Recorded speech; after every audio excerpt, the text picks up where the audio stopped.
Quebras constantes, atrasos, superlotação e ônibus velhos. Esta é a situação dos ônibus coletivos urbanos de Campinas que atendem a população da Vila Boa Vista e Parque Via Norte. Moradores cansados de reclamar recorrem às redes sociais para fazer denúncias e, com isso, expor o problema para toda a população. A Rádio Noroeste acompanha as reclamações diárias nas redes sociais e procurou realizar esta reportagem com o objetivo de alertar a população para que se organizem e busquem seus direitos. Segundo a INDEC, já foram feitas mais de 55 autuações das empresas que operam as linhas, mas a situação parece não ter fim. Segundo moradores, os atrasos ultrapassam o período de 1h30 de espera. O diretor de Planejamento e de Projetos da INDEC, Wilson Folgosi de Brito, reconhece o problema. Então, essa linha realmente, como você disse, ela é uma linha muito grande, muito comprida, numa extensão de itinerário muito grande, né, saindo lá do Swift, de um lado da cidade, e parar lá no Parque Via Norte do outro. Né, ela não opera em terminais, como a gente diz, ela passa inclusive no terminal mercado, mas não é um ponto de passagem só, né, não é um ponto de controle. Então, assim, efetivamente é uma linha mais difícil da gente controlar operacionalmente. O diretor disse ainda que a autarquia vem autuando a empresa que opera a linha 253. Só para você ter uma ideia, Jerry, não é uma informação, né, que a gente gosta de passar, assim, não é uma informação que a gente gostaria que a gente tivesse, mas nós fizemos 28 autuações no último mês, para você ter uma ideia, em relação à operação dessa linha. A maioria delas é por descumprimento de viagens ou de horários de viagem. Então, a nossa fiscalização está autuando as irregularidades que a gente constata. E veja, essas autuações, depois que o agente elabora as autuações, elas são processadas, são encaminhadas às empresas. As empresas têm todo o direito de se defender, né, de dizer, justificar minimamente o que pode ter acontecido. Realmente há um problema, nós precisamos resolver esse problema, mas nós estamos já em contato com a Campibus para que a gente possa melhorar a operação dessa linha nos próximos dias. Já o representante do Conselho Municipal de Transportes, Juarez Mateus, diz que não é bem assim. Os empresários não pagam as multas. Aí o poder público realmente não está cumprindo o seu papel. Infelizmente, o que acontece com a gestão é que, infelizmente, fica refém dos empresários de ônibus, né? Das empresas de lixo e dos empresários de ônibus. Você não percebe que não há uma ação efetiva. E quando acontece da fiscalização, mas efetivamente não é feito a cobrança, que é um outro problema. Você pode até fazer a atuação, mas pergunta qual empresário que pagou a multa pelo descumprimento dos horários de funcionamento das linhas. Infelizmente, realmente é a omissão completa da gestão pública. Foi no primeiro mandato do Jonas, foi no segundo, infelizmente continua no atual mandato, que na verdade é continuidade do mandato do Jonas, né, do Dário Saad. Um fiscal da INDEC, que não quis se identificar, diz que a empresa é omissa com os empresários de transporte. Cita a situação da linha 253, os atrasos, os ônibus quebrados constantemente e também frota muito velha com mais de 10 anos de uso. Ele, inclusive, cita nomes de agentes públicos envolvidos com os empresários que não dão continuidade nos processos de autuação. Situação caótica na linha 253, 254 e 255 que atendem a região da Vila Boa Vista. Essas linhas não cumprem o horário pelo terminal mercado. Pior, a linha 253, que não tem controle por parte da INDEC. Os passageiros ficando pelo local, aguardando até 1 hora ou mais, no sol, na chuva, visto que os pontos de ônibus são pequenos e apertados. O descaso com as mulheres grávidas, os idosos e as crianças. Quando cobrado a INDEC, dizem que não tem horário no terminal mercado da linha 253. É normal a quebra dos veículos velhos com mais de 10 anos de uso, veículos caindo aos pedaços, vazamento de água, vazamento de óleo, portas quebradas, bancos soltos. Pela lei, não deveriam estar operando, deveriam estar na garagem ou nos ferro velhos. total descaso com a população do bairro, sendo que é pago a passagem cara mais cara do Brasil, R$ 4,95. Quando compra o papelzinho para passar na catraca, R$ 4,95, um descaso muito grande dessa empresa aí vermelha, acabamos com os usuários do sistema. Transurc e ENDEC não fazem nada, sabem que está errado, mesmo assim não tomam providência. E a população do bairro fica desassistida desde o governo anterior. É importante a população cobrar as melhorias que foram prometidas e não feitas. A INDEC e a Transurc tem que vir a público garantir aí a resposta para os usuários do porquê essa situação caótica continua. Há tempos a INDEC faz isso contra o transporte público e não é tomada nenhuma providência. Eu sou servidor da empresa há vários anos e nunca vi um descaso com os usuários. É cotidiano saber que as empresas mandam na INDEC. E o secretário de Transporte não tem ciência desse fato. Sobre a questão dos veículos lotados, o diretor de planejamento da INDEC admite que a frota está reduzida pela metade, porque não existe demanda de passageiros.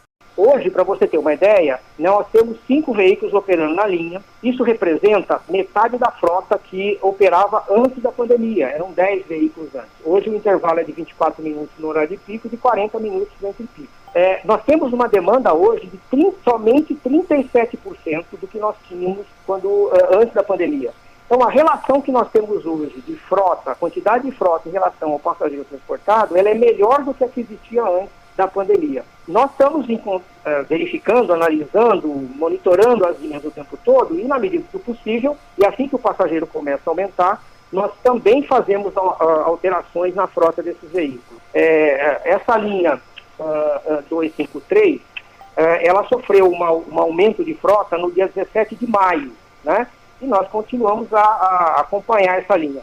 Recentemente, a partir agora dessa abertura mais extrema, vamos dizer assim, né? Nós nunca tivemos uma abertura tão grande desde março de 2020, o nosso passageiro começou a crescer em relação ao que nós tínhamos anteriormente. Já a moradora da Vila Boa Vista, Vana Cobelli, diz que não é verdade o relato do diretor da INDEC e que já presenciou ônibus hiperlotados com até 60 passageiros, que coloca usuários em risco diante da situação de pandemia. Os ônibus estão sucateados, os ônibus estão lotados. Hoje, por exemplo, no retorno do trabalho, eu acho que o ônibus tinha ao menos 60 passageiros. Então ele estava lotado, muitas pessoas em pé, aglomeradas, né? Então isso é recorrente, já é um problema antigo. E quando ele diz que ele coloca ônibus à disposição da comunidade referente à demanda, isso é um engano, um ledo engano. Eu acho que ele está completamente equivocado, não condiz com a realidade. Se o transporte público nosso tivesse condições, né, melhores condições, mais ônibus na linha, para que não houvesse essa aglomeração toda. Então, a minha preocupação é, acima de tudo, neste momento, sobre o problema em que vivemos, né, a respeito do vírus. Com esse tanto de gente dentro do coletivo, em péssimas condições, eles não são higienizados, são ônibus extremamente sujos. Então, o que me parece que estão um pouco preocupados, né? Se não estão preocupados com a frota, com o sucateamento da frota, estão menos preocupados ainda com a transmissão do vírus, né? Segundo o diretor de planejamento da INDEC, a chance de contrair o vírus no transporte é pequena, em decorrência da obrigatoriedade das janelas dos veículos ficarem abertas durante o trajeto.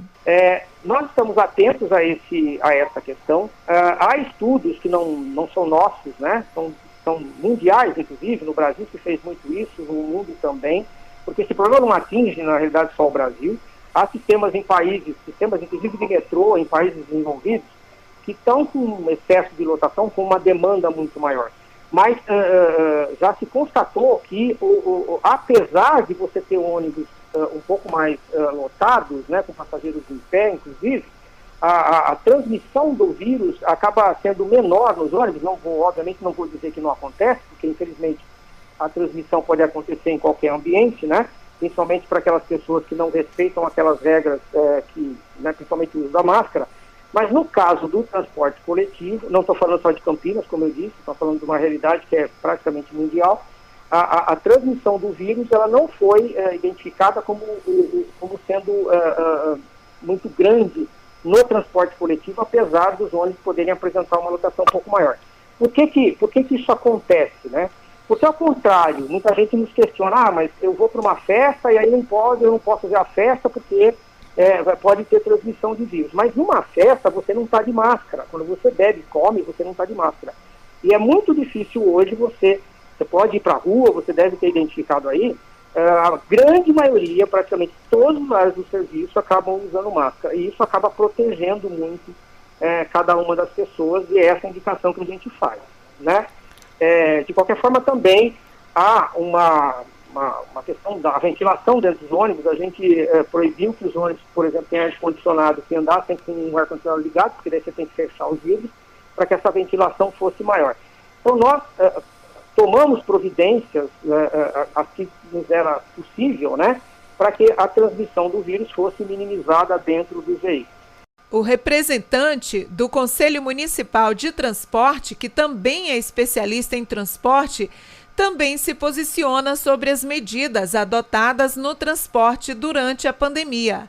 Ele pensa diferente e, inclusive, aponta que a superlotação pode sim ter aumentado os casos de infecção, inclusive citando exemplos de trabalhadores dos transportes infectados.